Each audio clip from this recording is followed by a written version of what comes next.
Some 700 years ago, man first heard a loud, thunderous, cracking explosion from what was then a rare instrument. What was this device, and where did it come from? How did it work? Why did it become so popular, so essential, so quickly?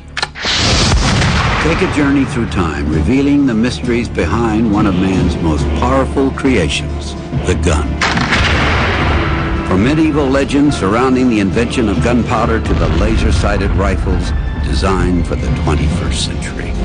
From the romance and excitement surrounding the six-shooters and rifles of the American West to the submachine gun firepower of the Roaring '20s. From the exquisitely crafted wheel locks of 16th century Europe to today's rapid-firing assault rifles. Discover the genius behind some of the most famous names in the history of firearms: Colt, Smith & Wesson, Winchester, Browning, and Ruger, men who led the quest for mechanically precise tools that could extend the bounds of human control. The story of the gun dramatically explores a creation that has drastically altered the history of mankind.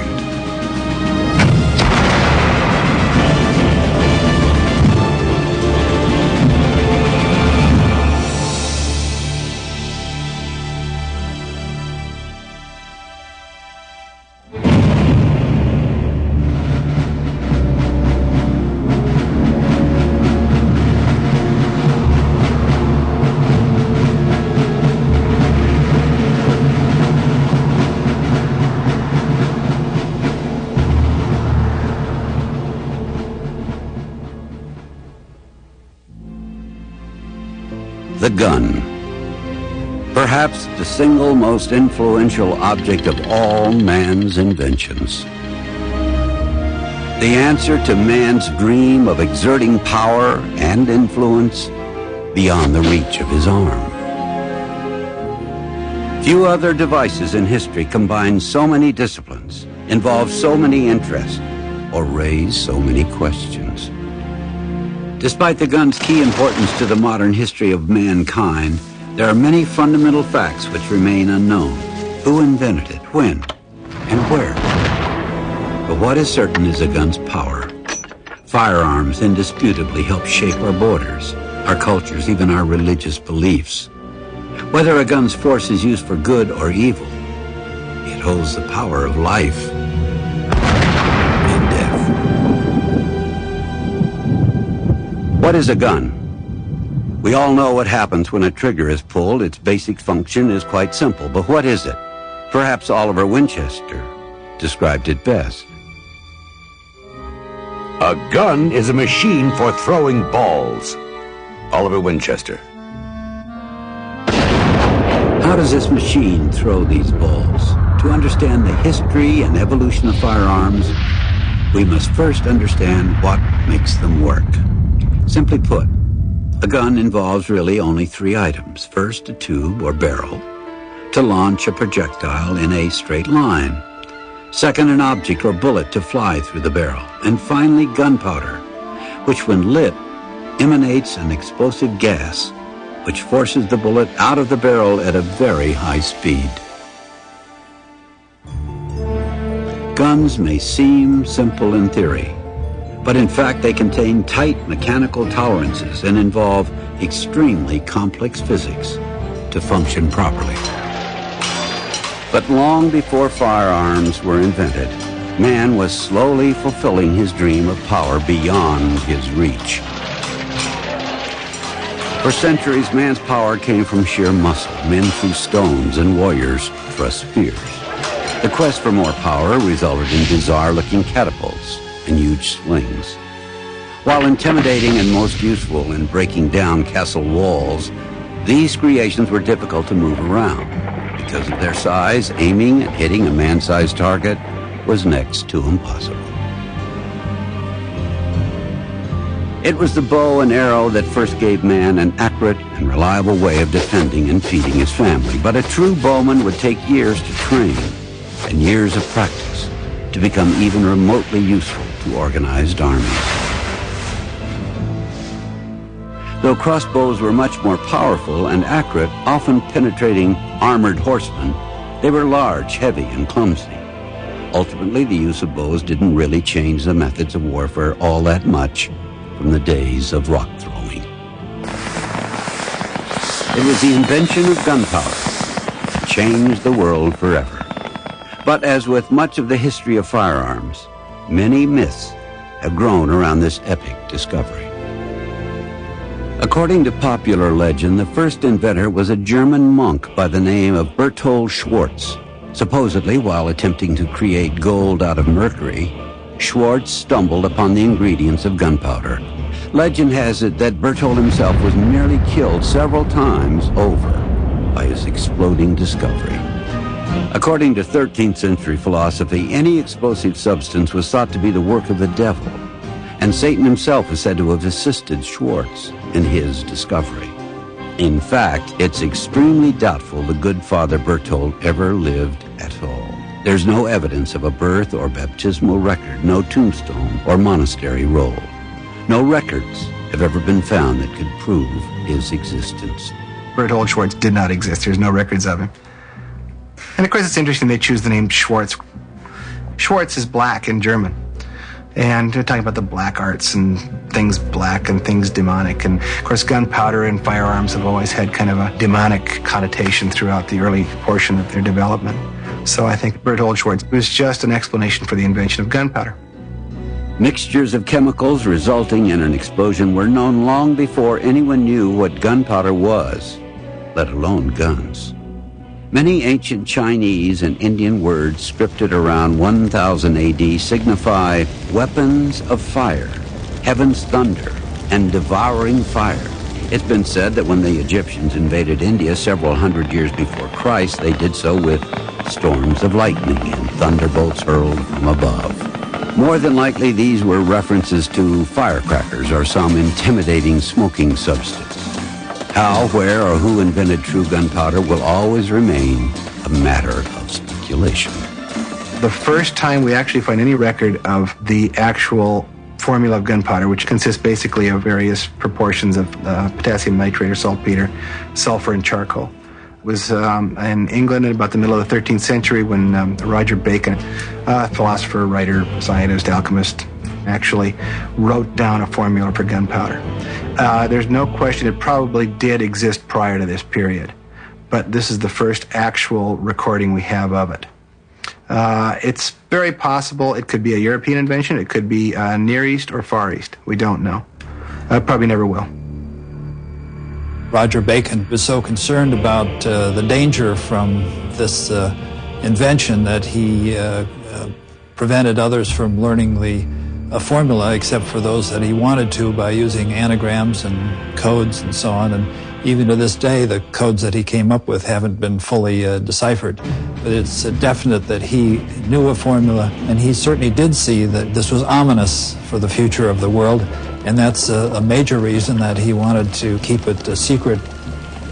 The first official use of gunpowder was with cannons during the late 13th century. Early cannons were so large and fat that they resembled barrels, which is where the term gun barrel came from. They weighed several tons, firing huge chunks of stone, sometimes weighing in the hundreds of pounds. So large were the stone cannonballs, they were often quarried on site. Though their use changed the way castle walls were built, like their predecessors, the catapults and slings, these monster cannons rarely hit any one person. But the psychological effect of a 400-pound stone ball hurtling towards a castle was at the very least terrifying. Gunners show their art into the town in many a part, shot many a full great stone. Thanked be God and merry mild, they hurt neither man, woman, nor child. To the houses, though, they did harm. Unknown author, 1346. These things were scary. People had never seen things like this before. You get this thunderclap, and you've got smoke and this sulfurous smell. And it's just like something coming right from hell. And there's like a lot of the cannons, some of them were even designed and disguised to look like dragons and demons and this sort of thing. And it was all quite intimidating, whether you were hit by the ball or not. Size might have been important in battering down walls and buildings, but it was a hindrance in battle with an opposing army. What was needed was a gun that could fire smaller balls more rapidly. By the late 14th century, gun makers had come up with hand cannons. This is an unusual cast bronze replica of a hand cannon copied from European methods and made for the court of medieval Japan. This is about as short as they can come for a muzzle of this size. To have a powder charge behind it, you can attach it to a shaft, or you can hold it in a gloved hand if you wish it. It does work. This one would be dangerous to the shooter if it were improperly loaded, or if it began to develop voids or cracks or other invisible failures. An ever-daring person holding this unpredictable hand grenade would pour some crude powder down the barrel, drop some sort of ball in after it, then stick a match or hot wire into what was called the touch hole. And if the thing didn't burst into 1,000 pieces, killing everyone in close proximity, the ball was on its way. Besides the issue of safety, the biggest drawback of the hand cannon was the inability to aim. The best anyone could wish for was to point, fire, and hope the ball would fall in the vicinity of the enemy. However, if one found its mark, it could pierce most available armor with ease. In addition, while nothing less than an entire lifetime of daily practice made the archer, it took only a few weeks to convert a peasant into a passable hand cannon shooter. Given all the dangers of the hand cannon, many frustrated soldiers were doing all they could to come up with a way of aiming, not to mention keeping all their fingers. Elongating hand cannons to a two-man size seemed logical, but not practical or any safer. Thousands of unsung cannoneers aimed, braced themselves, and fired only to be propelled violently backward, hotly pursued by the smoking gun. There had to be a better way. This would be accomplished by some unknown genius in an unknown country at some unknown date. A simple solution, which was to make a gun with reasonable proportions that one man alone could aim and fire. A basic gun design that remains with us through today.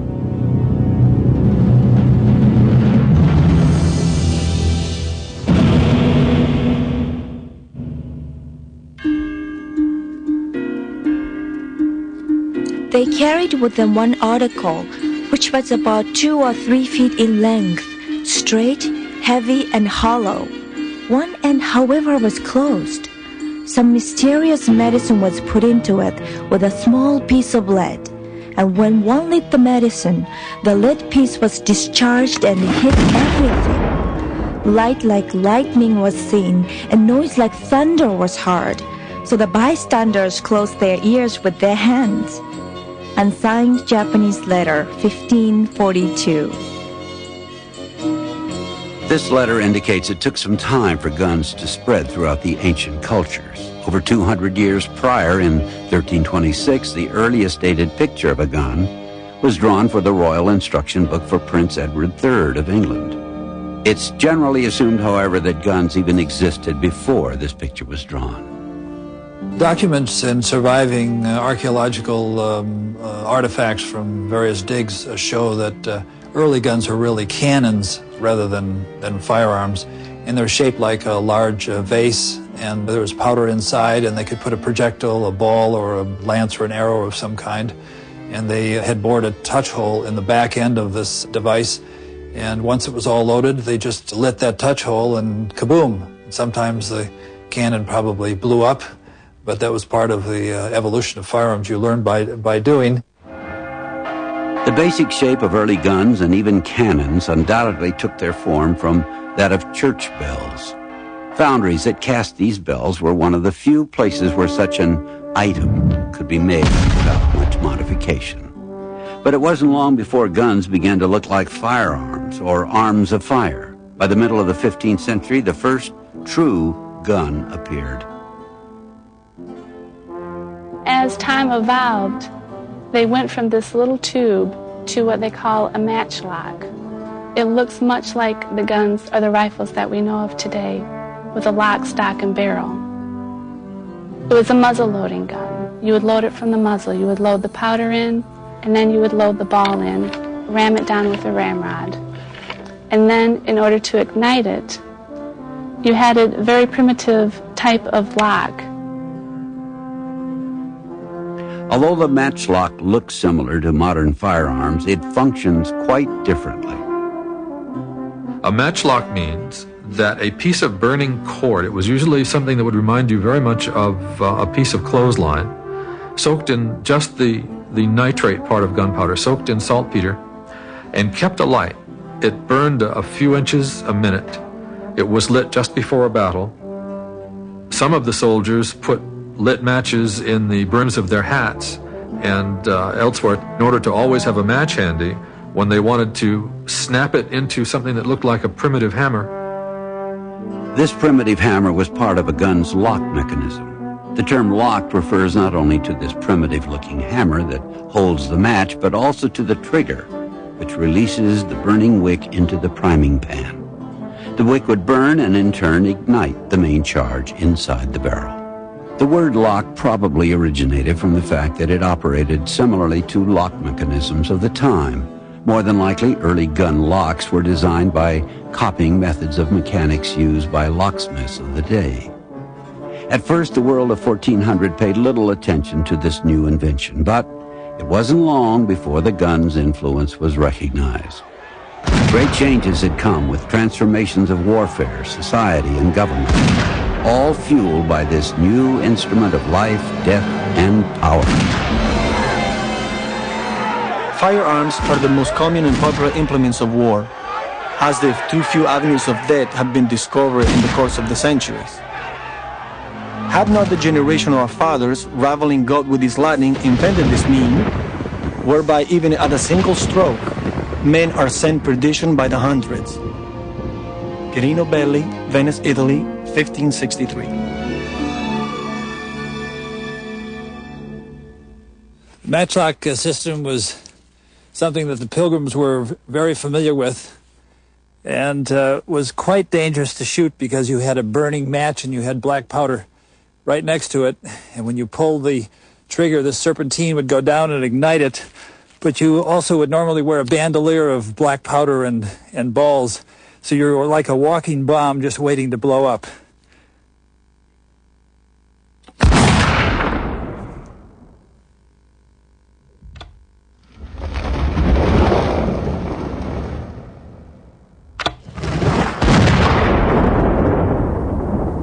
The matchlock musket was, without a doubt, a great improvement over any hand cannon. But there were drawbacks. The first major problem was wind blowing the priming powder out of the pan, or, equally as frustrating, too much moisture for the powder and the burning match. Light snowfall was all that was needed to deem this gun virtually useless. Even modern-day replicas using high-quality black powder become useless with snow. Didn't go off. Okay, I'm going to do it now. Imagine what it would have been like to be in the heat of battle with this happening. But when these matchlock muskets did fire, it was something.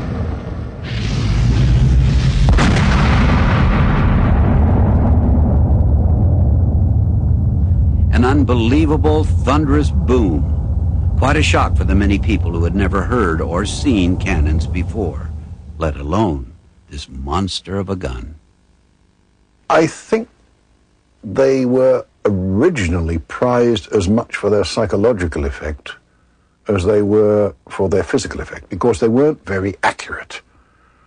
And really, the first sort of 50 or 100 years of the gun's history, you were bloody unlucky if you got shot. It meant you couldn't dodge quick enough. What must it have been like for some European peasant who had never heard a loud noise in his life to suddenly be confronted with this weird contraption that belches forth flame and smoke with a hell of a bang? You might very well think he was in the presence of the Almighty or something like this, you see. It's difficult for us to be able to comprehend the psychological effect on people 800 years ago. Very difficult indeed. because we're used to loud noises. They weren't. The thunder generated from these matchlock muskets were largely due to the amount of powder needed for such big bores, sometimes up to 1 inch in diameter. Early gunpowder was quite poor. The qualities of the ingredients were inconsistent, and measurements imprecise, resulting in weak powder. Therefore, more was needed to ensure successful fire. In addition, these muskets' huge lead balls were often used against horses, not men. For about 500 years, it was probably more important to shoot a cavalryman down by hitting his horse than it was to fire on a human being, because the cavalryman was the most dangerous moving weapon platform on the battlefield. And he also was very expensive to hire, train, and maintain. If one musketeer shot down even one cavalryman, he probably had completely fulfilled his military mission throughout his service. Dealing with wounds from guns was something quite different than surgeons of the day were used to. To be mortally wounded was usually the best one could hope for. If one did survive a gunshot from these large bore muskets, the unskilled surgeons of the times could prove to be more deadly than the wound itself. This is quite evident by a 16th century recipe for treating a gunshot wound. Take oil and wine, equal parts. Inject them into a living dog. Boil the animal. Its flesh, together with the oil, wine, and other ingredients, forms a cure. It soon became clear that armor was not holding up to these early muskets. It became big business to bulletproof armor. They actually tested suits of armor by shooting at the breastplate with a bullet. And you can find an armor that has survived where this test dent is there, and that proved to the purchaser, the client, the king, or whatever it was, that he was going to survive gunfire. But it wasn't just the armored knight that worried about the peril of guns. The matchlock was often more dangerous to the person carrying it than to anyone else. With a matchlock gun, you were carrying really a time bomb. You had containers that were filled with gunpowder hanging around your chest, and it was quite unsafe. And there are certainly many instances where somebody lost their eyesight or blew up themselves or whatever. So it was not truly a practical gun, but it was better than nothing. In addition to problems arising from rain, wind, and accidental explosions, a glowing match cord in the dark immediately alerted the enemy to a soldier's presence, making him an obvious target. Even when hunting, the burning sulfurous smell of the smoldering match was enough to alert even the most unsuspecting of creatures. But despite all the disadvantages of the matchlock, it was cheap and relatively inexpensive to repair. Since warfare in Europe was a rather formal affair, usually between small armies in good weather, the matchlock remained its standard military firearm for over 200 years. In America, it was another story. Everyone was involved in battles with native Indians. Fighting and warfare continued day and night, rain or shine. Cheap and simple was secondary to people whose lives now depended upon firearms. If there was a better gun, Americans wanted it. With so many tinkering minds at work, there were plenty of new firearms on the way. Europe had been developing the best guns, and the world was waiting impatiently.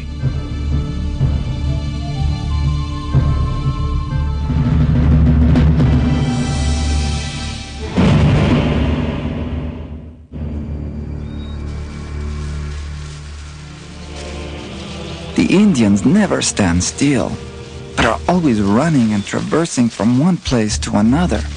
And before one can make one shot, an Indian will discharge 3 or 4 arrows, and he seldom missed what he shot at. Companion to Hernando de Soto during 1543 expedition to southeastern United States. Even as early as 1543, many were utterly disgusted with the matchlock's inaccuracy and performance. Hernando de Soto became so frustrated with the matchlocks during his heroic trek, he had them broken up and the barrels used for making nails. If only he had his hands on a new type of gun that was emerging, a gun with a totally different lock design. The idea for this new design came from centuries of men and women lighting fires by striking stones against steel and catching the sparks with dry tinder. The desire to have a more reliable ignition system in firearms drove many people to try in many different countries to make something that was portable, weatherproof, and surefire every time. There were a number of different things attempted, but the one that we think of most consistently is the wheel lock, which is basically a spring-wound, overgrown cigarette lighter action that struck sparks entirely within the firearm.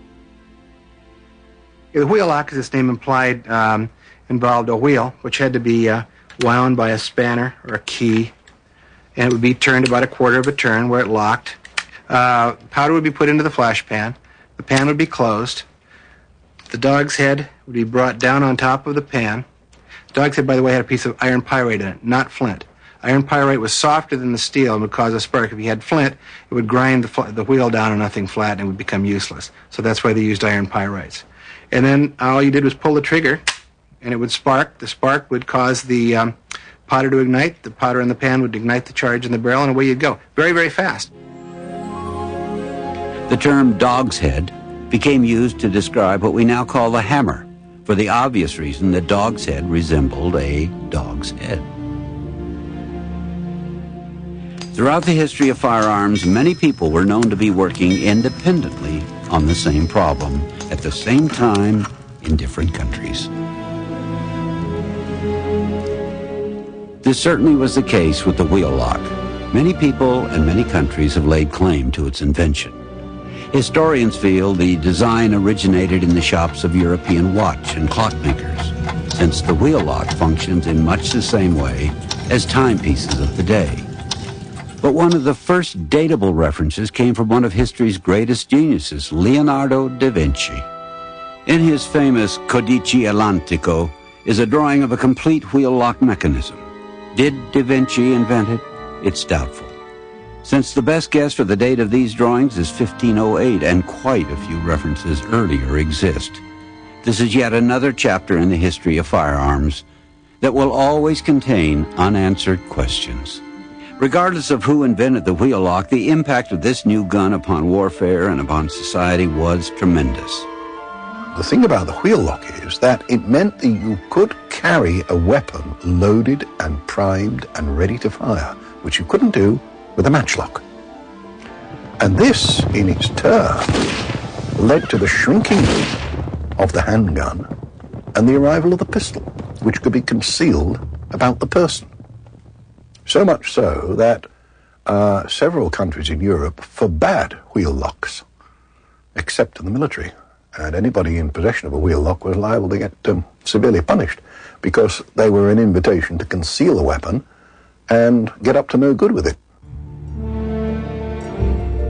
An especially dangerous kind of firearms have come to be used, which are called wheel lock, with which a homicide can easily be committed. His Excellency, knowing that these are devilish arms, prohibits their being carried without explicit authorization, under penalty of having a hand publicly cut off. See the Ordinance, Ferrara, Italy, 1523. In warfare, the very features that perturbed the city's fathers were considered the wheel lock's greatest attributes. By being able to build it inside the gun for the first time, even though you still had a muzzle-loading firearm, you had a relatively weatherproof gun. And that made it possible to conduct warfare over more months of the year, at the same time delivering more aimed shots. The wheel lock, however, did not replace the matchlock as Europe's principal military weapon. There were too many variables. First, it was extremely expensive. Second, the iron pyrite used to make the sparks couldn't be too soft, or it would crumble without sparking. Too hard, and it would grind down the wheel. There was also the matter of the spanner wrench used to wind up the wheel. Lose that intricate tool, and a soldier was left with little more than a high-tech club. Even if he saw where it dropped, the soldier had no time in the heat of battle to dismount and go feeling around his horse's feet for a dropped spanner.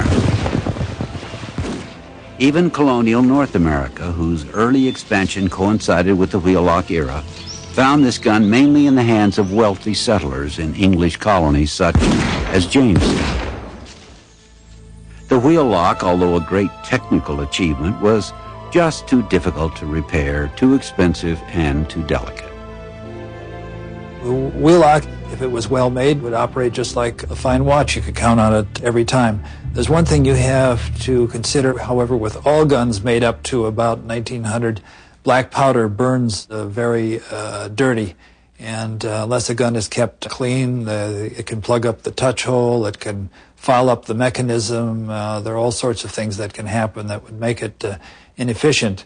And therefore, with some guns, handguns, for example, it was not unusual for someone to have 2 or 4 or maybe even 6, depending on the weight.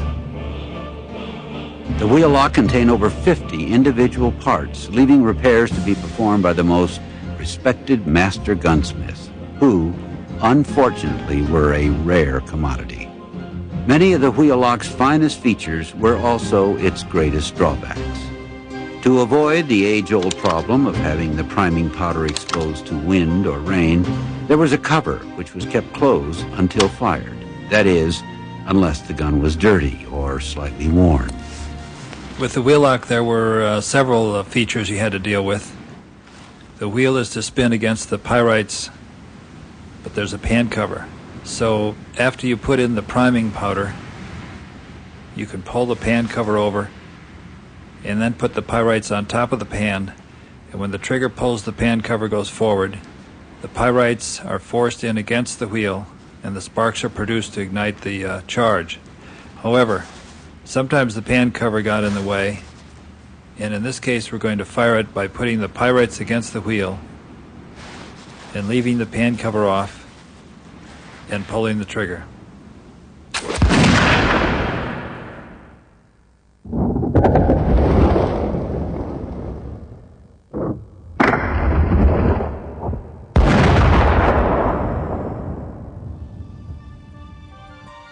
The wheel lock was a complex mechanism, and it was an expensive mechanism, and really it was largely confined to aristocratic game shooters who could afford the best. I mean, most of the wheel locks you see in museums today are beautifully decorated, carved, inlaid in gold and ivory and things like that, which you wouldn't do for a sort of commonplace weapon.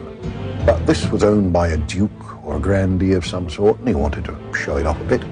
So you got these magnificently made wheel lock weapons because, as I say, they were too expensive for the run-of-the-mine average owner. Some of the most beautiful guns ever came out of the wheel-lock era. Stocks of fine woods were carved and inlaid with precious metals, ivory, horn, bone, and mother of pearl.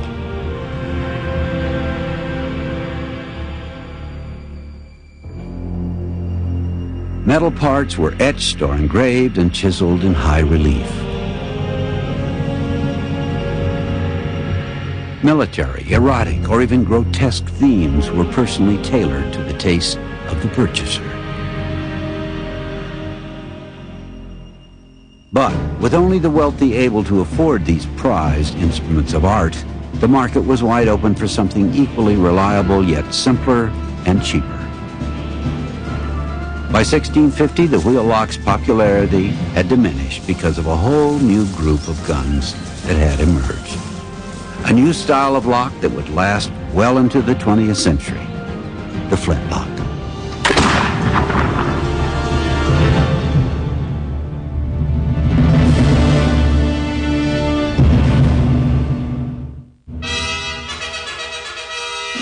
The evolution of firearms is not simply a story of chronological technical advancements.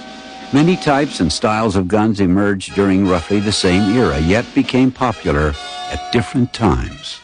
This was most evident during the wheel-lock era. Parallel to the invention of this elaborate gun, somewhere in Europe, another lock was being perfected. While the wheel-lock was extremely popular with the noble and wealthy, It was hardly a common sight with the average peasant or farmer, who could in no way afford to defend or feed his family with such an expensive, refined instrument.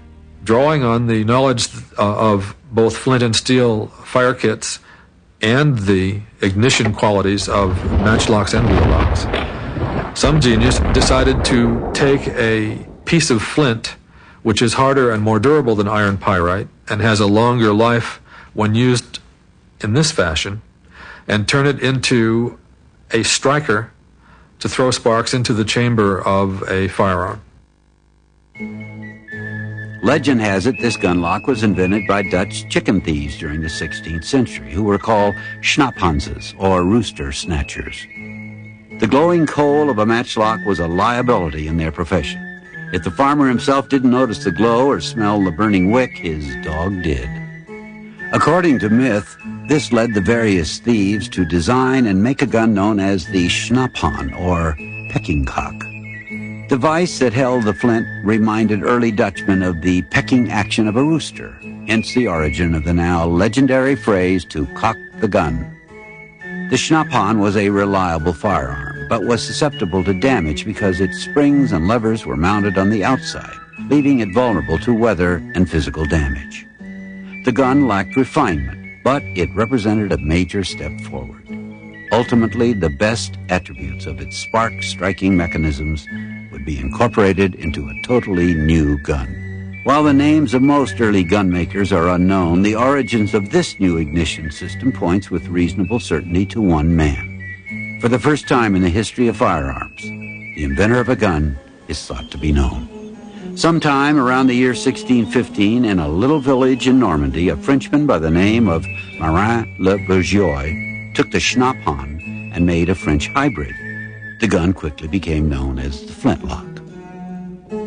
They went from being relatively simple with all the parts and springs and latching mechanisms mounted on the outside of the gun to becoming fairly sophisticated with the lock work largely inside the gun and making them fairly weatherproof if handled with care.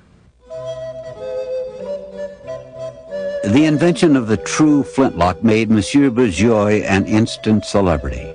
In 1589, King Henry IV made him valet de chambre, or personal valet to the king. He continued under Louis XIII as mechanical inventor to the king. After his death in 1634, his brother Jean le Bourgeois continued the family tradition. Now, the flintlock was seized upon because it's a simple mechanism. It wasn't expensive. It was robust. And as far as anything went in those days, it was reliable. And was standardized, I suppose, round about the middle of the 17th century and stayed standardized for the next 150 years. The flintlock would battle in the greatest wars of the 18th century. This gun would help determine the rulers of Austria and Spain. This gun would help make France preeminent on the continent of Europe. This gun would assist the British in North America fight for colonial empire. This gun would aid American revolutionaries in the 1770s, gain independence from England, then help defend the new nation in 1812. This gun would bring to a close the Napoleonic Wars. The loading method of the flintlock musket was the same as all guns to date, loaded from the muzzle. The gun would be held vertically, then powder poured down the barrel, followed by a lead ball, which would then be rammed down tightly against the powder with a ramrod. Powder was placed in the pan. The steel was closed over the pan. The cock was pulled all the way to full cock. And when the trigger was pulled, the flint strikes the steel, shaving off minute parts of steel and causing sparks. Again, just the opposite of the wheel lock, in which the iron pyrites themselves are causing the spark. So when you pull the trigger, you'll see it hits the steel, and the sparks going down into the pan ignited the powder, which in turn ignited the main charge. Finally, there was a gun that eliminated all the hazards and unreliability of the matchlock. A gun that avoided the expenses of the wheel lock and overcame all the crudities of early flint-style locks.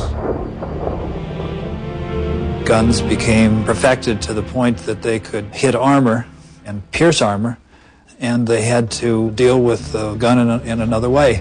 The armor became too heavy. It had to be so thick to withstand the bullets that it was just totally impractical.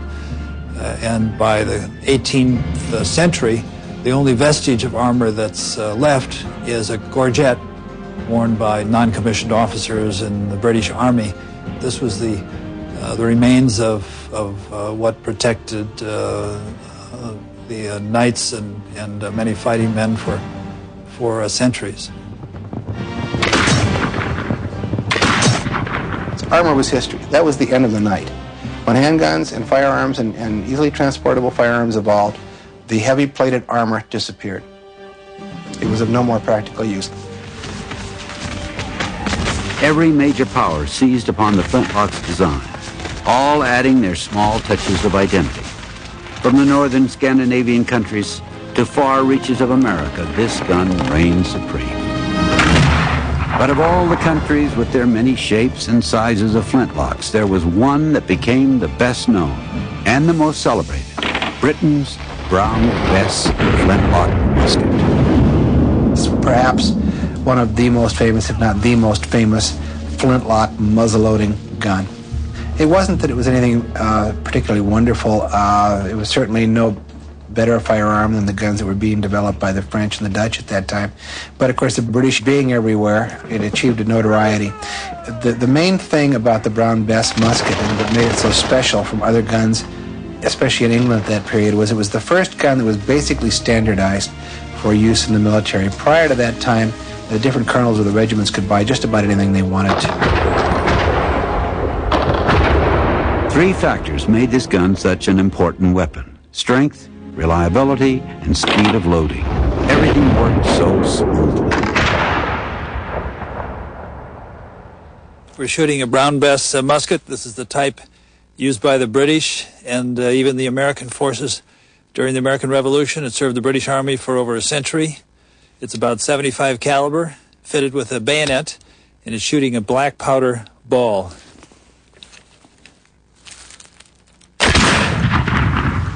Thing's got quite a kick, accurate up to about 50 yards.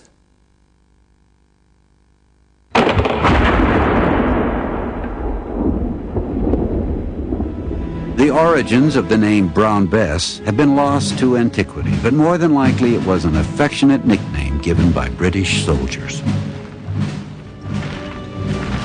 Some people say it was because the ironwork was chemically brown to prevent it rusting.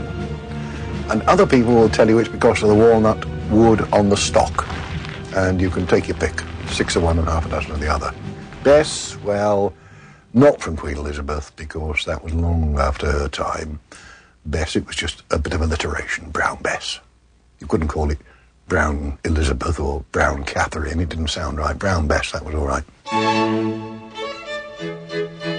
Guns in Europe were primarily used for protecting countries and for protecting the kings and queens who ran them.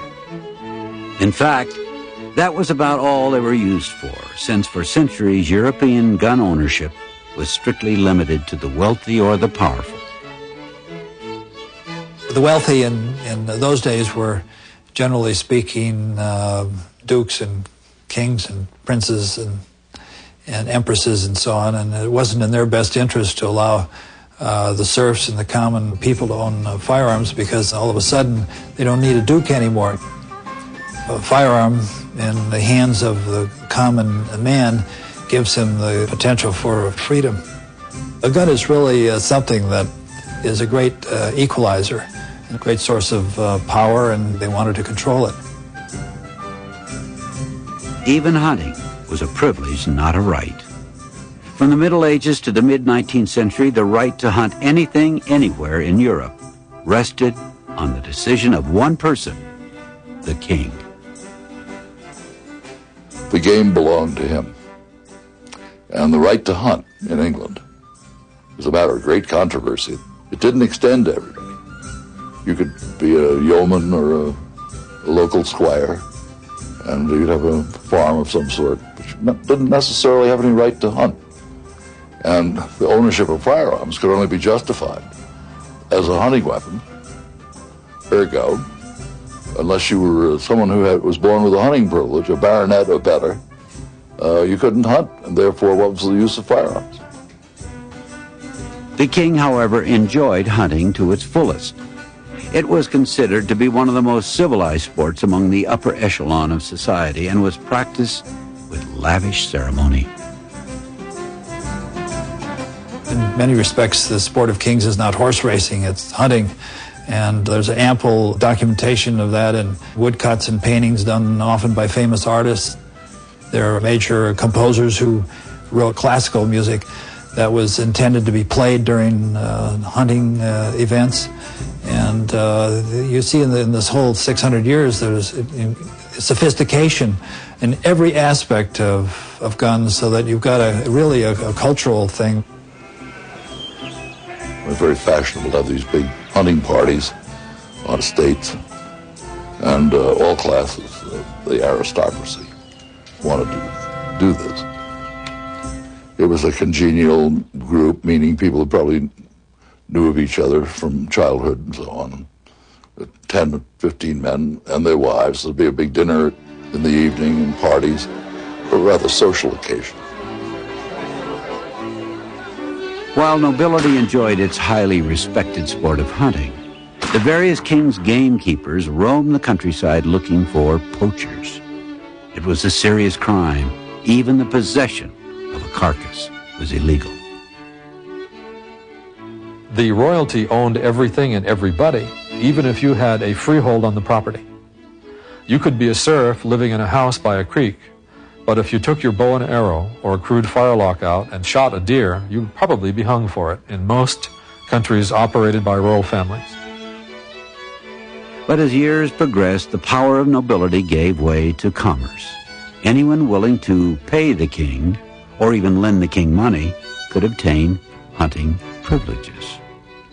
Although hunting was still primarily the domain of the wealthy, more and more people began to join in the sport. As a result, shooting guns began to evolve into an international sport. Target shooting became big business, and hitting a target accurately would become the gentleman's way of proving himself. Throughout the world, the market for firearms was rising daily, and by 1770, guns began to replace swords in the fashion of everyday dress among distinguished men. But oddly enough, guns also replaced the sword as the dueling weapon of choice.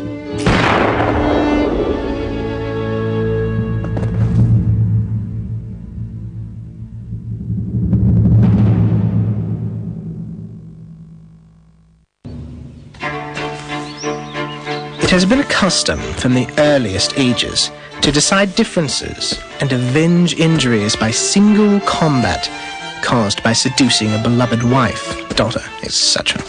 In such a state, life is a burden which cannot be laid down or supported till death either terminates his own existence or that of the despoiler of his peace and honor.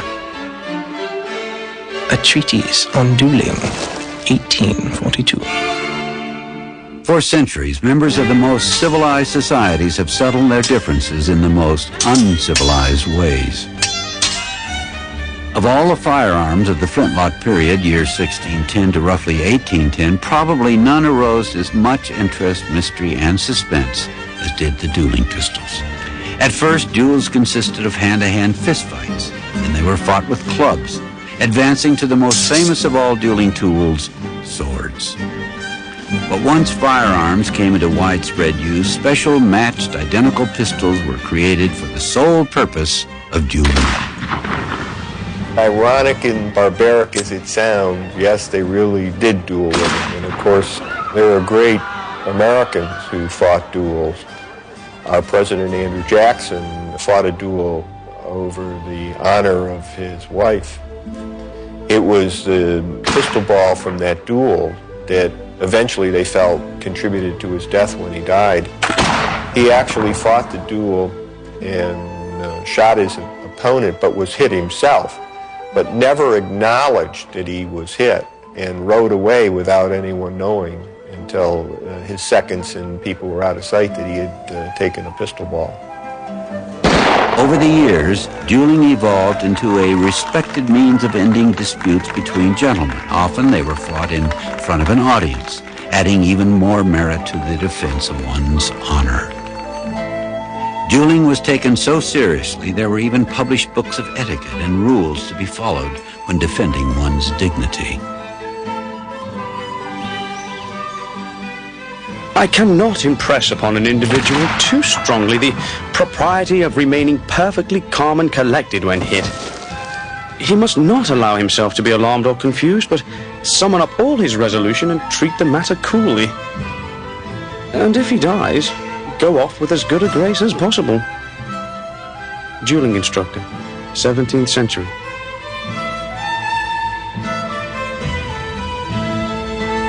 The idea was not necessarily to kill the opponent or even to hit him.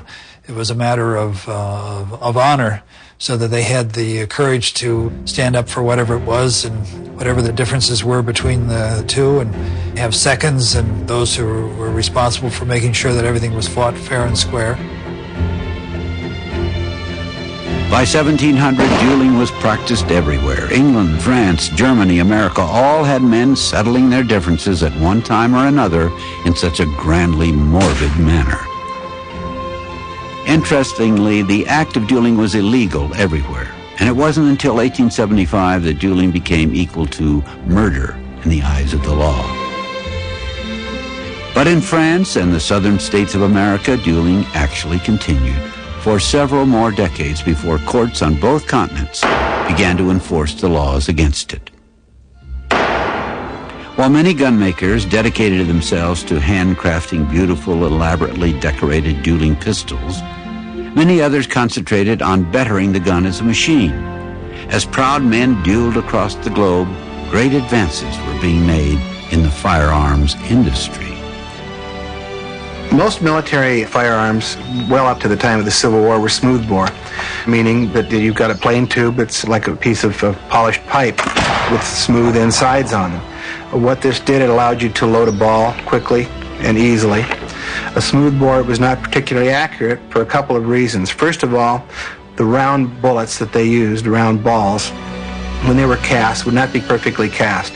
Secondly, the bullets were not loaded tightly into the bore, and what you had was kind of a bouncing effect when the bullet was fired.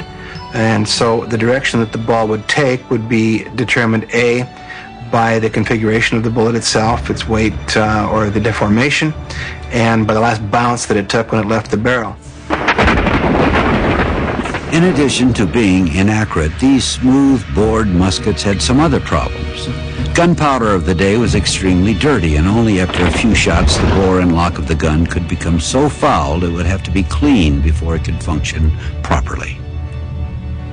Some ingenious gunsmith, we think maybe in Switzerland, by about the year 1550, put striated channels in the bore of the gun so that it would take a while for the powder fouling to build up and reach the part that supported the bullet when it was being fired. Somebody else, who was really ingenious, noticed that even a small amount of imperfection in that channeling inside the metal of the barrel seemed to make the bullet fly a little straighter. This led to what we now call rifling. The rifling of a gun barrel occurs when one or more spiral grooves are cut into the inside of a barrel. The grooves grab hold of the bullet and force it into a spin as it flies off the gun. Just as when a modern football is thrown, when a lead ball or bullet spins, the casting and weight imperfections do not remain in one spot, but form concentric rings around the bullet as a whole, resulting in an artificial equilibrium with much stability. It is highly unlikely that the unknown inventor of the magical spiral grooves understood why the spinning bullet flew straighter and struck harder, but then again, neither did anyone else at the time. The church was very hard on firearms for many hundreds of years because it was believed that a demon on the bullet itself was what guided it. So we're told two things about a bullet from a rifled gun. One is that an angel could not hold it. The other is because a spinning bullet will very often make a sound in air and makes a very loud sound when it ricochets off a target. That is the scream of the devil after the bullet has struck. So it's very obvious to any clergyman watching a shooting demonstration that there is a devil making noise and a devil doing the guiding of the bullet. And in some places it was prohibited to rifle the guns for a brief time. But nothing could stand in the way of rifling, especially with big game hunters. Never before could a man aim, fire, and hit something over 100 yards away. An experienced shooter with a rifled gun was able to hit his mark at 200 yards with ease. With the birth of the rifle, excellent marksmanship became a greatly admired skill. By 1600, first-class shooting contests and highly organized affairs centered upon special all-rifle matches. 3.5-foot targets were set out at 300 yards. A slew of officials and judges marveled at both the power of the rifle and the accuracy of the shooter. Ironically, the military potential of the rifle was slow to be realized. For centuries, it had been more important to have a large volley of fire than to shoot accurately at an individual target. But if any one group was quick to recognize the importance of the rifle, it was the early Americans. Life in the New World was considerably different from that of Europe. In a world plagued with continual acts of lawlessness and constant fighting with Indians, the gun was the most essential, treasured tool of this newly settled continent. Also, unlike most parts of the world where wild game was legally property of the king, hunting in America was wide open to anyone, anywhere, anytime.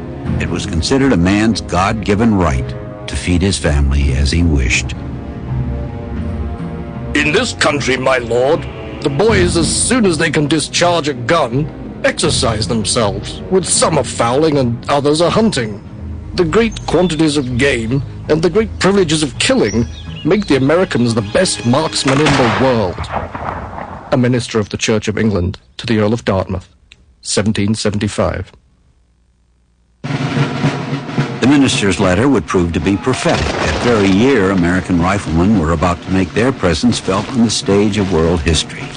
The grounds of the eastern seaboard of the United States were soon to become the focus of everyone's attention. It was the time of the American Revolution.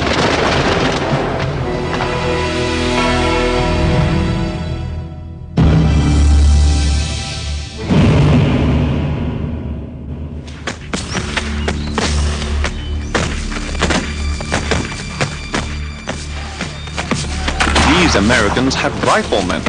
They could hit a man anywhere they liked at 200 paces distance. We came to dread them far more than the regular Continentals. At Kings Mountain, they destroyed us. Memoirs of an English Captain, 1802. There's no mystery as to why early Americans became great marksmen. Boys learned to shoot as soon as they could hold a rifle.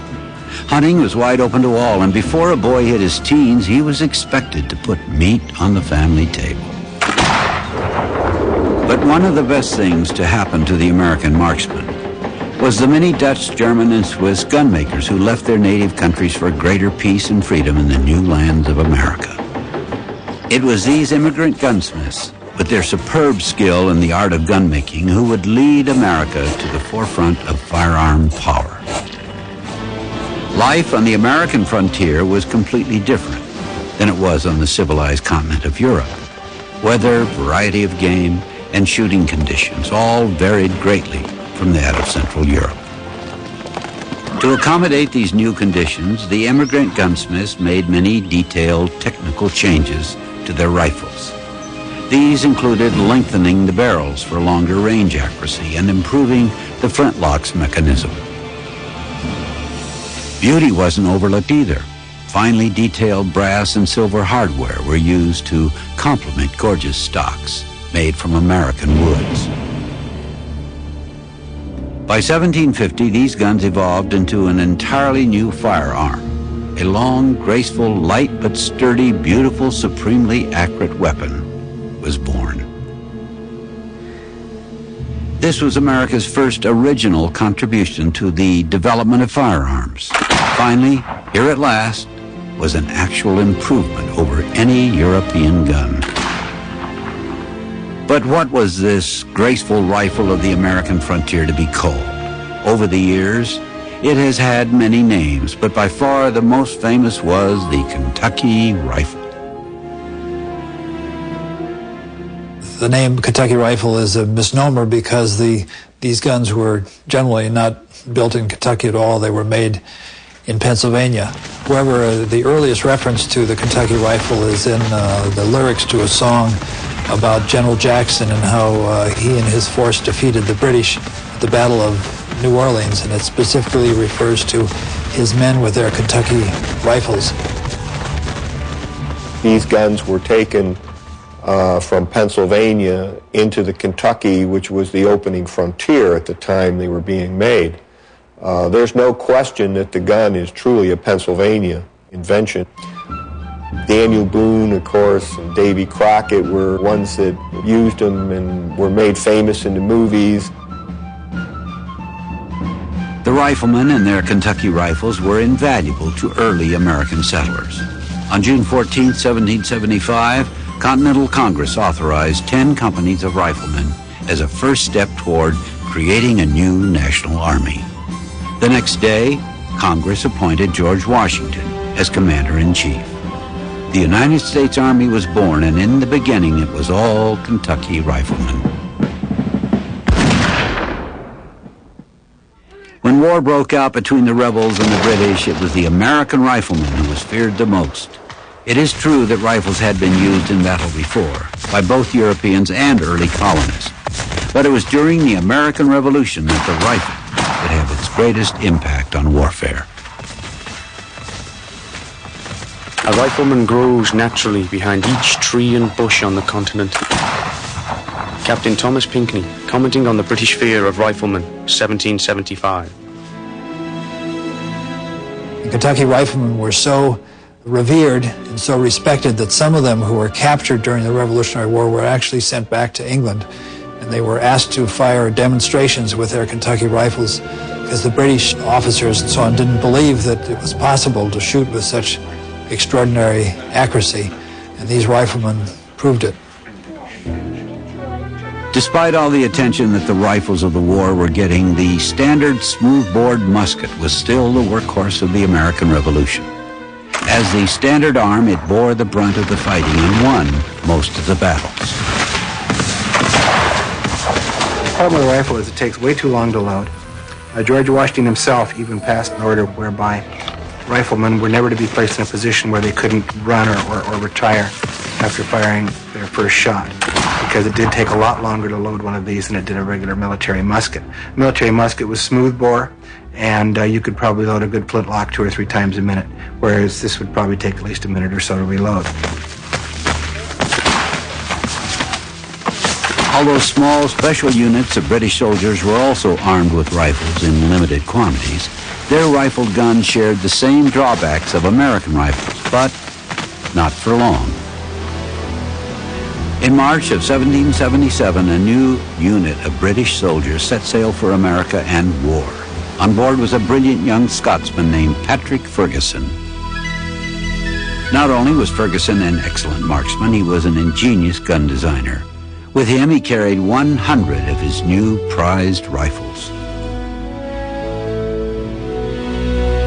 This rifle is very unique, and that is a breech-loading rifle. It is one of the first of its kind used by the British in the war.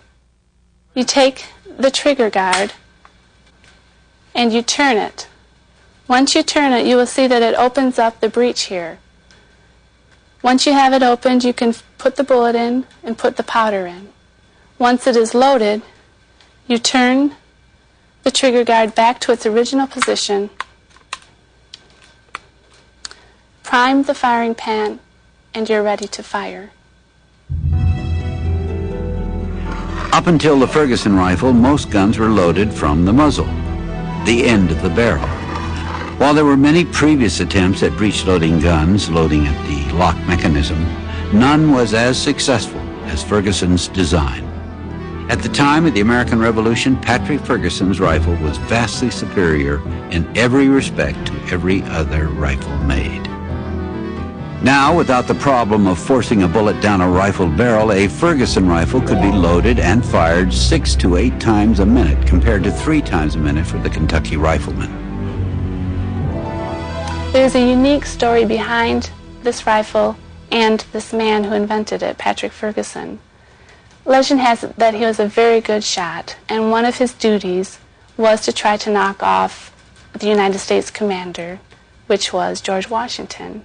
Well, he had his chance at the Battle of Germantown.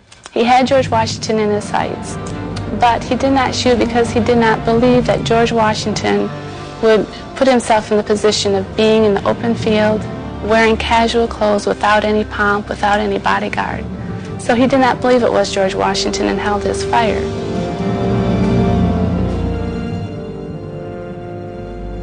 But the story of Patrick Ferguson and his rifle was short-lived.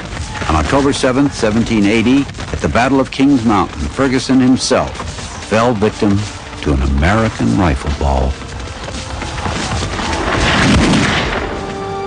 The fate of Ferguson's rifle quickly became clouded with mystery. For instance, why, after Ferguson's death, did the British Army not fully adopt his rifle?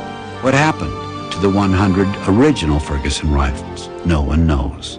Less than a dozen exist today in various museums. And because the biggest pack of prize dunderheads in military history ever were commanding the British in America in those days, his company of riflemen got dispersed. The rifles were returned to store and they were given Brown Bess muskets. Had Ferguson survived, I'm quite sure he would have made a significant effect on the revolution. I don't say that the result would have been any different, but if that rifle had gone into service, say, 20 years earlier, and had the entire British Army in North America been armed with them, I'm afraid the American Revolution might never have happened. With the official surrender of Lord Cornwallis to General George Washington in the fall of 1781, New America was finally free of British rule. One of the first priorities of the United States was to manufacture government-issued muskets and rifles so that in the future, the new nation would not be dependent upon foreign arms for national defense. In 1794, a site for the first National Armory was chosen high on a hill above the Connecticut River in Springfield, Massachusetts. For the next 174 years, the Springfield Armory would manufacture arms strictly for the United States Armed Forces. But the Springfield Armory quickly became known for more than just making guns. The Armory became one of the more important design centers of American industrial development. Perhaps the Springfield Armory's greatest contribution to not only the United States, but the entire world, was an invention from one of its earliest employees, a machinist by the name of Thomas Blanchard. Probably the biggest step forward for all of industry was the Blanchard lathe. It was a major change in manufacturing, and that for the first time you could make an irregular shape. Most people are familiar with the chair spindles.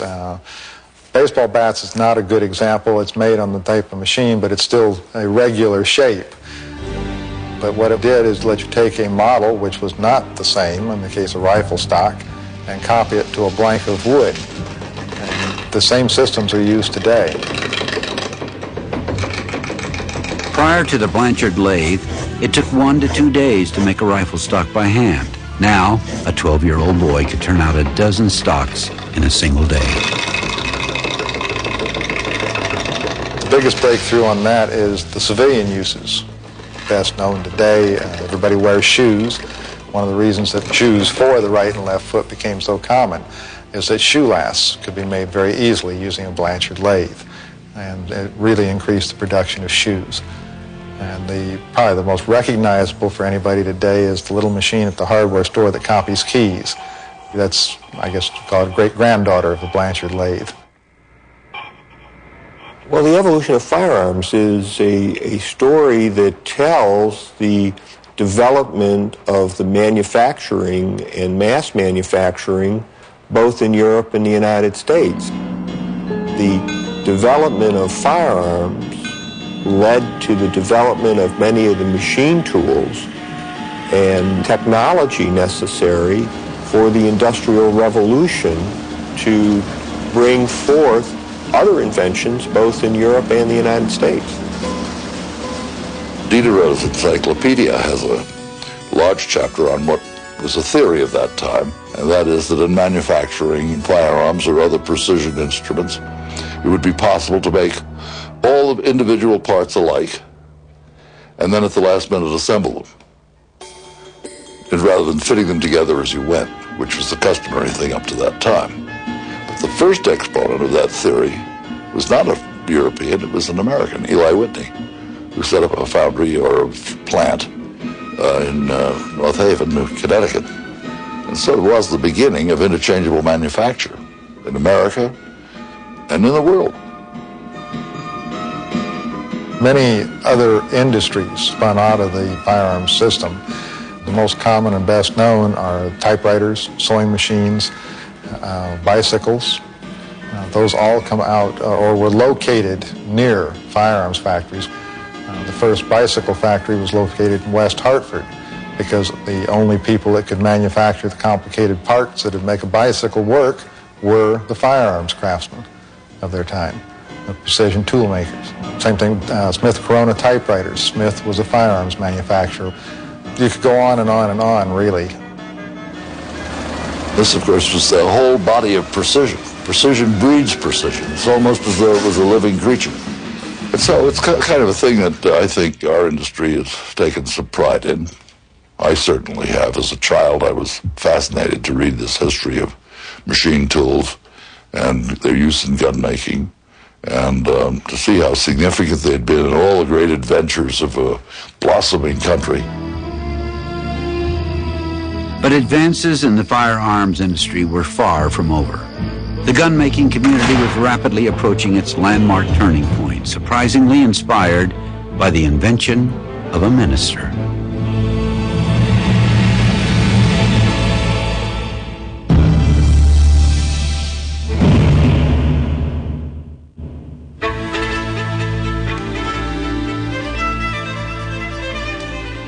If this new system were applied to the military, war would shortly become so frightful as to exceed all bounds of imagination. Future wars would threaten, within a few years, to destroy not only armies, but civilization itself. It is to be hoped that men of conscience will militate most vehemently for the suppression of this new invention. Letter to Gentleman's Magazine in England, 1817. Many critics around the world reacted in horror to a firearms invention that ushered gun-making into the modern era. This reaction was in reference not to a bigger gun or a bigger lead ball or better gunpowder. It was the result of a new lock design. It's ironic that Roger Bacon, the first documenter of gunpowder, was a Franciscan friar. Now, 700 years later, the man to steer the course of firearms into the modern age was also a clergyman. The Reverend Alexander Forsyth was the vicar of Belhelvie in Scotland, and he was a very keen sportsman, and he used to like to go out on the foreshore and shoot wildfowl, and he used a flintlock. Now, when you fire a flintlock, the hammer goes down, the flint strikes the cock, there is a spark, the powder in the pan goes poof, like that, and then bang, off goes the gun. And these damn ducks that the vicar was going after, as soon as the powder in the pan went poof, they were off. And by the time the musket went bang, they'd gone. And he got fed up with this. And he had read about some French people who had experimented with fulminating mixtures, which went off when you hit them. So he began working on a mixture which would go off as soon as it was struck. It took many long hours of several years to perfect, but Reverend Forsyth's persistence paid off. In addition to a new lock design on April the 11th, 1807, Forsyth was granted a patent that not only protected the use of fulminate as a priming for firearms, but all forms of fulminate, as well as all methods of its use. he started giving the wildfowl of Belle Helby quite a rough time because they weren't getting any warning from now on. The first thing that happened was the gun went bang and they were shot. Although Forsyth's invention was a dramatic improvement over all firelock-style guns, it was somewhat delicate and in need of various technical improvements. These would come several years later when Reverend Forsyth's patent expired and gun makers were free to try and perfect his system. What evolved out of Reverend Alexander Forsyth's original invention would become known as the percussion cap. This cap is of soft metal such as copper and filled with fulminated mercury. The cap is placed on top of a hollow nipple or cone that sits at the breech end of a gun barrel. When a hammer strikes the percussion cap, the fulminated mercury is ignited and shoots a charge of fire down the nipple and into the breech, which in turn ignites the main charge and shoots the lead ball out of the gun. Shooting was now virtually immune to weather. Misfires were so infrequent, if good caps were used, that even poor quality guns could be expected to perform without fail throughout the season. The lapse of time between trigger pull and shot was now absolutely zero.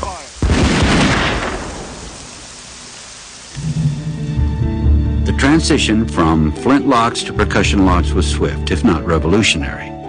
By 1835, both the sportsmen and military of all the civilized world had fully adopted the percussion cap system. By 1840, the last afterglow of the 325-year history of firelock-style guns was extinguished. So really, the entire development of firearms since the early 19th century stems from the need of a Scottish vicar to go and get some roast duck for his dinner. An awful lot hangs on those ducks. The lock has undergone a variety of alterations until it would seem that but little room is left for further improvement. Nor do I consider any further amendment necessary, as every useful purpose appears to be completely answered by the common lock, adapted to the percussion primer. The American Shooter's Manual, 1827. The author of that sweeping statement would prove to be short-sighted, for the introduction of the percussion cap opened many doors to the future development of firearms. For centuries, gun makers have been trying to perfect a gun that could fire multiple times without reloading. Many guns attempted this feat, from the duck's foot pistol to multi-barreled pepperbox revolvers. But most of these attempts had two major drawbacks. They were all heavy, clumsy, muzzle-loading guns unable to withstand large-caliber charges. And there was always a danger of stray sparks, firing all the chambers at one time. Though this occurrence was rare, it was accidentally caught on film while demonstrating a pepperbox revolver in action. All these problems would be eliminated in 1835 when a 21-year-old enterprising young man from Hartford, Connecticut would obtain his first of many patents, Samuel Colt. Sam Colt is one of the great stories in American industrial history. American historian Walter Prescott Webb wrote in his classic treatment about the settlement of the Great Plains that there were a number of basic tools that helped to make settlement of the plains possible. He wrote about windmills and the plow, which plowed up the Great Plains, and he talked about the Colt revolver. The story of Colt's success is a story perhaps not excelled in the annals of American invention. Those who went into the West went on horseback with six-shooters in their belts. Whatever sins the six-shooter may have to answer for, it stands as the first mechanical adaptation made by the American people when they emerged from the timber and met a set of new needs in the open country of the Great Plains. Walter Prescott Webb. Perhaps more than any other gunmaker, the name Colt has become synonymous with Western Americana folklore. This was largely due to the time period in which Colt was manufacturing firearms. It was a time period when Western expansion was at its peak. The most famous names on both sides of the law relied on their Colt firearms for survival. Jesse James, Buffalo Bill Cody, Wyatt Earp, Pawnee Bill Lilly, Billy the Kid, Pat Garrett, Wild Bill Hickok, Cole Younger, Henry Starr, the Dalton Boys were just a few who emblazoned the name Colt onto the western frontier. But why was the Colt revolver sought after by so many? What was it that drove such famous individuals to choose Colt revolvers as their firearms of choice? Colt's revolving pistol is very generally admitted, both in Europe and America, to be the most efficient arm of its kind known at the present day. It is the most reliable and certain weapon to fire that I have ever used. The Prairie Traveler, 1859. What he did was bring together a number of different ideas on the subject of revolvers and form them into a cohesive design which sort of became the conventional design of revolvers thereafter. What Colt did was to make the separate revolving chamber and the single barrel and the hammer and trigger mechanism and bring it all together into a decent piece of design.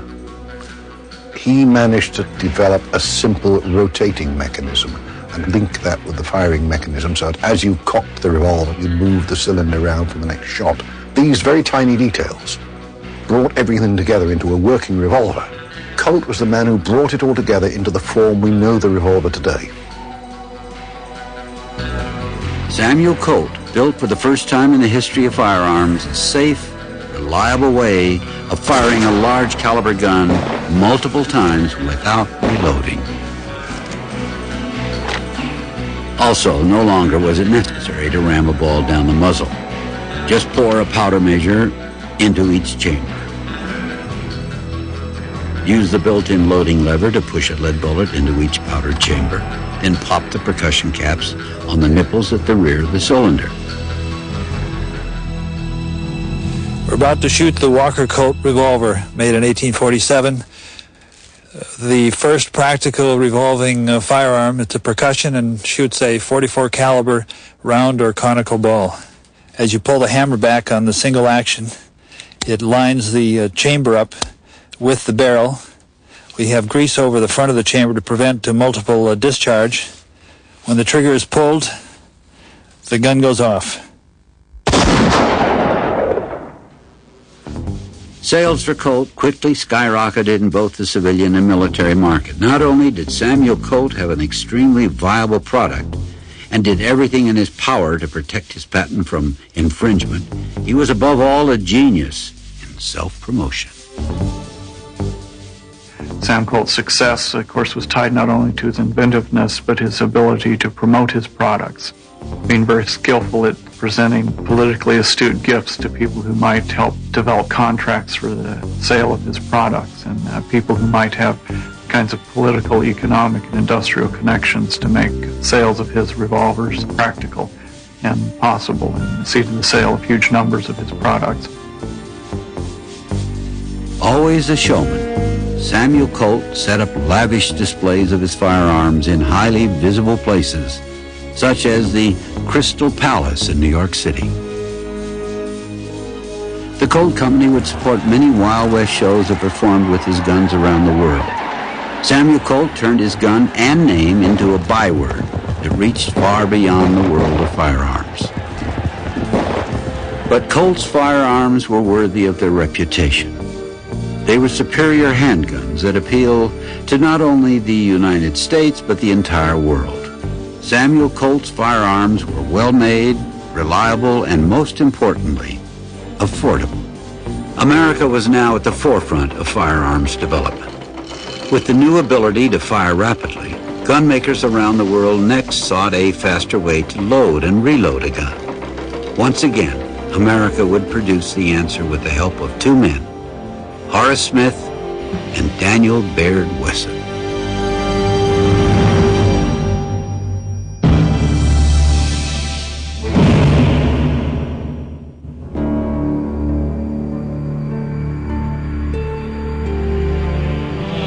Without a doubt, the percussion lock system was one of the greatest advancements in the firearms industry. As a standard ignition system until the 1870s, it had fired millions of rounds of ammunition in such conflicts as the American Civil War, and yet there was still one major drawback. The percussion system still required the 600-year-old practice of pouring loose gunpowder into the revolver of a pistol or down the barrel of a musket, rifle, or shotgun. Then the laborious task of ramming a lead bullet down the barrel or cylinder, followed by placing the little percussion cap onto the nipple for the gun to fire. To speed up this process, most military organizations of the world made paper cartridges that contained a pre-measured amount of powder and a lead bullet. The shooter would tear open the paper and pour the powder down the barrel, followed by the usual ramming down of the bullet. The time needed to roll these paper cartridges was consuming enough, not to mention the life and death delay to load guns between firings. A fully self-contained cartridge that could easily be loaded into a gun was desperately needed. It wasn't until the early 1850s when the search was on to develop a fully self-contained cartridge. And the first of these fully self-contained cartridges was oddly, probably one of the most cartridges still made today, and that's what we call the .22 rimfire. And it was patented in August of 1854 by two men, Horace Smith and Daniel Baird Wesson. And they just took essentially a percussion cap and put a little powder in it and seated a ball in it. And they made what we know today as the metallic cartridge. There had been plenty of previous attempts at making metallic cartridges, but it was Smith & Wesson who turned this concept into reality. Although Smith & Wesson tested their cartridges with various new firearm designs, they knew their new invention would work beautifully in a revolver. This wouldn't be easy. Unfortunately, there wasn't a revolver in existence that could fire such a cartridge. Worse yet, Samuel Colt still held tightly to his solid, well-protected patent on revolvers of any type, cartridge notwithstanding. But Smith & Wesson were more than superb gunsmiths. They were shrewd businessmen as well. While waiting for Colt's patent to expire in 1857, they acquired the rights to various other patents that would enable them to design and build their own cartridge-firing gun, a gun that would be marketable as soon as Colt's patent expired in 3 years. It would take several models and a few financial failures for Smith & Wesson to make such a gun, but their timing worked beautifully. By January of 1857, they released the first Smith & Wesson Model 1 .22 caliber revolver. That was the beginning of the metallic cartridge industry. From 1856 until the 1870s, no one else in the United States or the world could manufacture a revolver that used a metallic cartridge because of Smith & Wesson's exclusive patents on a bored-through cylinder, which they had purchased from a man by the name of Roland White, who ironically had been a Colt employee, and Colt had turned down the patent. A bored-through cylinder is a cylinder bored hollow end to end. This was essential for practical cartridge guns, as they were, and still are, loaded from the rear of the cylinder. The demand for Smith & Wesson's guns was far more than expected, but so was the call for a larger caliber. By 1860, Smith & Wesson responded to this need by releasing larger caliber models. By 1864, in a new large factory, Smith & Wesson were 2 years behind in filling orders. Once the U.S. government bought 1,000 of Smith & Wesson Model 3s, there was a great deal of interest around the world. The next group of people really interested in Smith & Wesson was the Russian government. And from 1871 until the end of the 1870s, the Russians bought over 138,000 of Smith & Wesson Model 3s for themselves. But they couldn't get them fast enough, so they went in business of making their own. And by the turn of the century, the Russians had used over 600,000 of the Smith & Wesson design Model 3s. But while military leaders the world over clamored for every Smith & Wesson Model 3 they could get their hands on, there was one man who felt this gun was still in need of one major improvement. General George Schofield of the United States 10th Cavalry was impressed with the Model 3, but found the gun awkward and difficult to load, especially on horseback and at full gallop.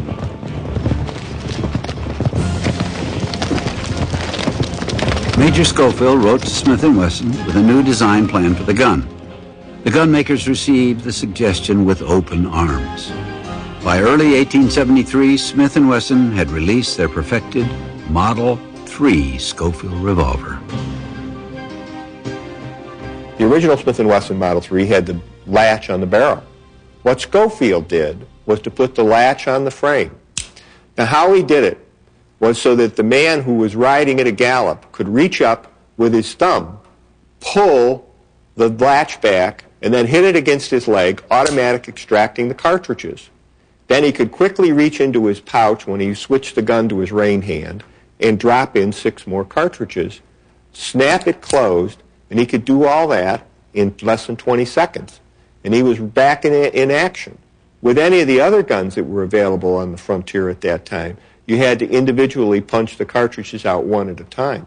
Schofield could shoot and reload his gun 3 times, while a man with a Colt could only do it once. With gun makers like Smith & Wesson and Colt's Patent Firearms Manufacturing Company, America continued to lead the world in innovative firearms manufacturing. Developers like the United States' oldest surviving gun maker, Remington Arms, developed and always strove to improve upon more efficient firearms. There were hundreds upon hundreds of individuals who attempted to perfect the gun, both as a tool and as a weapon. For every Remington, Colt, or Smith & Wesson gun, there were an untold amount of firearms designs that evolved into nothing more than just a piece of paper buried in the patent office. The patent office has a big classification of patents for firearms. There was a time when I was such a student of all this that I would go down to Washington and shack up in the old Willard Hotel and go across the street to the patent office and spend the day there, and the next day, and the next day. And the patent office staff knew me and gave me what I wanted without my asking for it. You go through that if you live long enough, and see millions of ideas that never made it.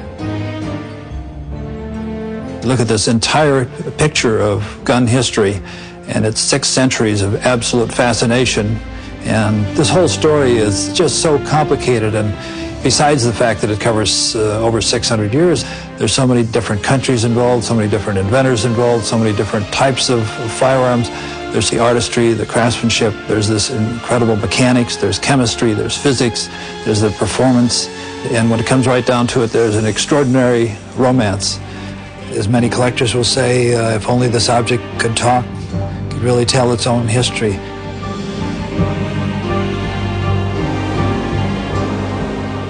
But without a doubt, it was 19th century Western America that would permanently connect the gun with myth, romance, and adventure. Firearms played a key role in the settling of the frontier, and it wasn't accomplished with just handguns. Rifles and shotguns also became a symbol of the Wild West. Along with Colt and Smith & Wesson, names like Henry, Remington, and Winchester shared equally in the title of the guns that won the West.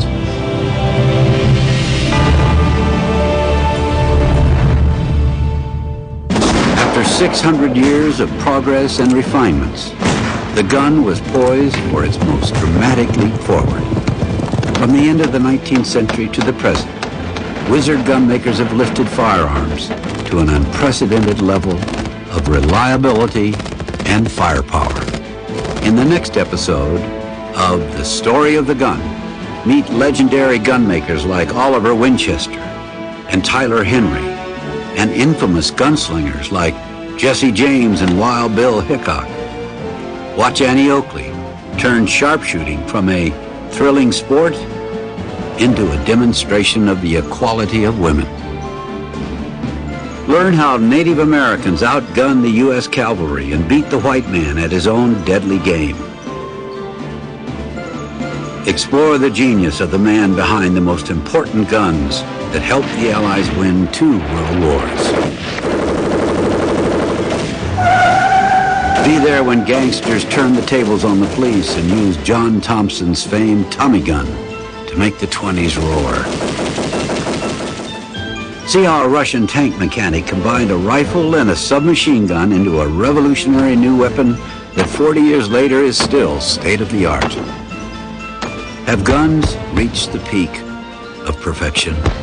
Follow the fascinating evolution of firepower in part 2 of The Story of the Gun.